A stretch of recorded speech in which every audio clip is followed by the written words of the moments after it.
ازيكم يا حلوين، عاملين ايه؟ تعالوا النهارده يوم في حياة سوسو نمشي مع بعض. عملنا ايه؟ اول حاجة انا طلعت البانيه فوق وقطعته شرايح رفيعة كده عشان اعمله شاورما. بقالي كتير ما عملتوش شاورما. جبت صينية على النار، اللي هي ما بتلزقش او براحتكم بقى، يعني اي حاجة عندكم. وحطيت معلقتين زبدة، دي متسيحة في البيت، عليها شوية زيت علشان ما تتحرقش. هبتدي ان انا اسيحها كويس، وبعدين انزل بالشاورما بعد ما تبلتها بملح وفلفل وكمون وليمون، وحطيت توم باودر وبصل باودر. تقدروا تضيفوا اي توابل انتوا عايزينها، بس انا ضفت التوابل دي. وطبعا التوابل بحطها رشة صغيرة من كل تابل علشان ما ضيعش طعم الحاجة. انا مش هقلبه، انا بس بوزعها كده في الصينية، وابتدي بقى ان انا اقفل عليها الغطا واسيبها بقى تنزل ميتها وتستوي بقى براحتها، ونشوف بقى هنكمل يومنا هنعمل ايه. كان عندي هنا شوية مواعين حلوين مكان تتبيلة البانيه وسلق المكرونة. اتسلقت الحمد لله، حطيتها بقى على جنب عشان نشوف بقى هنعمل ايه بعد كده. هخلص المواعين على طول. هنا خلصت اهي الحمد لله لاستقبال مواعين جديدة. ابتدت تدخل في السوا اهو زي ما احنا شايفين، بجد ريحتها تحفة قوي. بصوا المنظر جميل جدا. هبتدي ان انا اضيف لها معلقتين صلصة ان هي تديني لون احمر، طبعا دي اختياري بس بتدي طعم ولون بتبقى حلوة قوي. وهقلبها مع بعض في الصلصة علشان الصلصة توصل في كل انحاء الشاورما كده ويبقى طعمها حلو قوي. تقدروا كمان تعملوها بشاورما اللحمة. زودتها بقى كوباية مية وهسيبها بقى تاخد وتدي مع بعض لحد ما نشوف الشنط دي فيها ايه. فيها حاجات عايزة تتنضف، فلفل وخيار عايزين يتغسلوا، طماطم وخضرة وبصل، شوية حاجات كده عايزين يتعملوا فنعملهم مع بعض. طبق بقى في الحوض، وهبتدي بالطماطم. هحط الطماطم، بنزل عليها شوية مية وبحط عليها خل، ما بحطش اكتر من كده. وببتدي بقى ادعكها في المية كويس قوي واشطفها مرة واتنين وتلاتة. ومنساش طبعا خطوة الخل، يعني بسيبها فيه بتاع دقيقة كده لما اكون مستعجلة.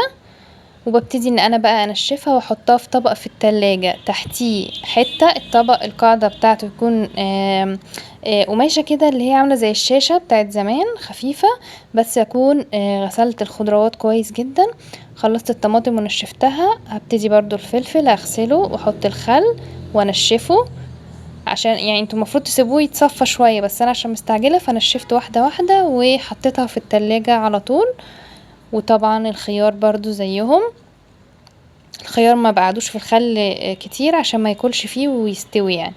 كده تمام جدا زي ما احنا شايفين. الخضرة خلاص بقت تمام. بحط معاها معلقة وببتدي ان انا اغطيها بشاشة كمان من فوق واحطها في التلاجة عشان المعلقة بتمص الرطوبة وتحافظ لي على الخضروات فترة طويلة ما تتبلش في التلاجة. قلت بقى اعمل بقى ايه، طبق سلطة كده حلو. لا، دي الطماطم والفلفل اللي انا هقطعهم على الشاورما. ابتديت احط بقى ملح وفلفل وكمون عليها، بملحها قبل ما احطها على الشاورما. الشاورما ابتدت تدخل عندي في السوا زي ما احنا شايفين. هبتدي اعمل تشيك ليها كده، الاقيها بتتقطع معايا خلاص كده بقيت زي الفل. هبتدي انزل بقى بالخضروات بتاعتي. تقدروا كمان تقطعوا بصل، بس انا ما حبيتش احط بصل المره دي، خليتها تبقى ايه طماطم وفلفل بس. وطبعا هي لوحدها دي كده وجبه، تقدروا تغمسوها بالعيش معاها طحينه وشويه سلطه، او تعملوها بقى في سندوتشات كايزر او اي حاجه، بجد بتبقى طعمها تحفه جدا. وزعتها عليها كده، بصوا اصلا يعني شكلها لوحدها لوحه فنيه. هسيبها بقى ايه تغلي غلوتين كده عشان الخضروات ياخد من طعم الشاورما والشاورما تاخد من طعم الخضروات، ويبتدي ان انا اطفي عليها. ده بقى طبق السلطة اللي انا هعمله. عملت بقى طماطم وفلفل وخيار، وخدت شوية من الخضرة غسلتهم وحطيت ملح وفلفل وكمون وليمون، وبحب ارش رشة سمسم كده عشان اخليها غنية شوية، واسيبها تسقع في التلاجة لغاية ما اخلص. وابتدي بقى ان انا احط الملح بتاعها. طبعا برضو غسلت الخضرة كويس جدا، وكانت الشاورما عندي خلصت، وعندي بقى الحلة حاطة فيها زبدة وشوية زيت عشان انزل بالمكرونة. حطيت هنا المكرونة وملح وفلفل، مبحطش اضافات تانية. والشاورما هنا عندي دخلت الفرن تاخد لون على الشواية.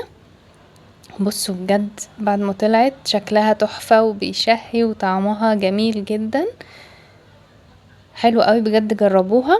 ببتدي ان انا احطها بقى على المكرونة زي ما انتوا شايفين كده، والحمد لله حطينا بقى عشان نتغدى. ودي مكرونه بيضه حطيتها للاولاد، وحمرت لهم شويه بانيه عشان هما مش بيحبوا الشاورما، مع السلطه بقى كنت ملحتها كده، بقت زي الفل. واتغدينا الحمد لله بالف هنا وشفا. اكله سهله وسريعه وحلوه بدل بقى الطبيخ في الحر ده.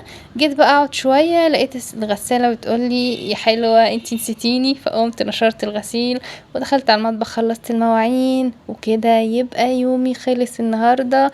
لو الفيديو عجبكم قولولي، واشوفكم في فيديو جديد.